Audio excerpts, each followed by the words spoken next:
This is the Conscious Hour, and it's Sunday. Let's talk about gangster capitalism. I've been throwing that word out there. I want everybody to use gangster capitalism because we got the perfect example. Okay, let's just back up for a second. 93 to 97% of Congress is controlled by AIPAC. AIPAC is a foreign entity. It's Israel, basically. Okay, so J.D. Vance, who does he call? Does he call Trump to do the negotiations to talk about what he's trying to get achieved over there? No, he calls Netanyahu. So all of a sudden, we have a prime minister from a foreign country telling us what we're supposed to be doing with our country. What? How does that work? Wait, we have a democracy, right? We have elected officials. They're supposed to be representing our interests. Well, we know that's not true because 93 to 97% of Congress is bought off, paid off by AIPAC. Let's get into this one. Pepe, the United States wants to achieve through negotiations what they couldn't achieve by waging war on Iran. Yes. Basically, the enriched uranium in Iran. And we know that the main goal was the regime change. But after all, if we assume that one of the goals was the nuclear program of Iran, that wasn't achieved by war. And right now, by negotiations, they're trying to impose that on Iran, impose these terms on Iran. I don't see Iran, accepting that, and I don't see Donald Trump. You remember you mentioned Professor Morandi. I talked with him yesterday during the negotiations. Guess who was calling Washington and other places to get some sort of suggestion or to get the directions from them? It was J.D. Vance calling Washington. It was J.D. Vance calling Benjamin Netanyahu. It wasn't Iranians calling Tehran to see what they would do. This is the problem. Iranians got there totally prepared. You see the legal team, economic, team, and all of these teams, different teams, 5 committees were there to negotiate on each and every aspects of negotiations.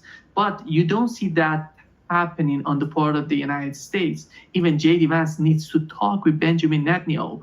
Benjamin Netanyahu himself said yesterday that J.D. Vance, on his way back home, he called Benjamin Netanyahu and described everything. They're getting these briefs daily.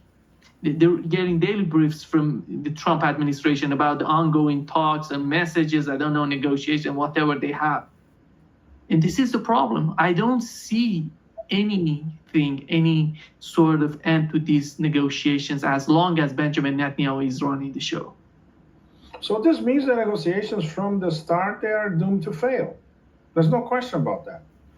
And there's another element which is parallel to all that. That the vice president of the United States has no leeway and is basically a vassal of the president and a vassal of the war criminal in Tel Aviv. It was leaked by another Iranian source that one of the things that the Americans wanted in the negotiations was money.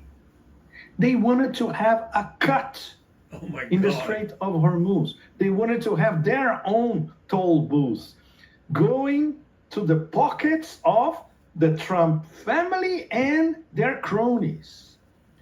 That's why we had Tweedledee and Tweedledum, Hackle and Jackal, Dumb and Dumber, Witkoff, Kushner over there.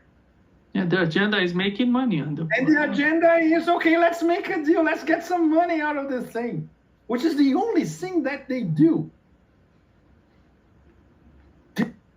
So much for our democracy, folks. This is the Conscious Hour. So do you like what you just heard? No, I'm sure you don't. So do yourself a favor. Pick up the phone.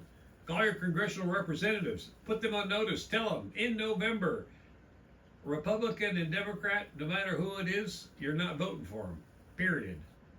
Tell them now. Somebody's got to take control of our country. Otherwise, Netanyahu is on a mission. He doesn't care. Are you kidding me? He doesn't care. He broke every ceasefire. Look how many millions, literally millions of people he's killed. 680,000 according to Francesca Albanese. But then Benjamin Netanyahu, August 26th, announced that 2.1 million Palestinians need to leave. I heard this on the radio. I thought, where are they supposed to go to? In the sea? And then later, oh my God, later, yes, he came back in December and said that 1.1 million Palestinians have to leave. So if there's 1.1 million, where'd the million go? You see how even 680,000 is a number that nobody wants to talk about, even though it's been documented? It's the Conscious Hour, folks. We cut through the bullshit. We find the facts, we find the information, and we give it back to you and say, hey, what do you want for your future? Do you want some foreign country running our country? Or do you want your elected officials to represent you, the people, called we the people? Well, if you do, pick up the phone, and call your elected officials and tell them, hey, you know, in November, I'm not voting for Republican or Democratic, period, done, finished, cut them off. It's the only way we're going to start to pull back in some strength in our failed democracy or republic. We failed. This is the Conscious Hour. Please hit the like and share button and leave your comments. Please leave your comments. If you've got a better idea of how we can get out of this mess, leave your comments. I want to hear from you. And please donate to the 501c3. Thanks for tuning into the Conscious Hour. It's your Conscious Hour. It's our Conscious Hour to do one thing: unfuck the world. Bring us together as one big family. Yeah, Reboot 3.0. Thanks for tuning in.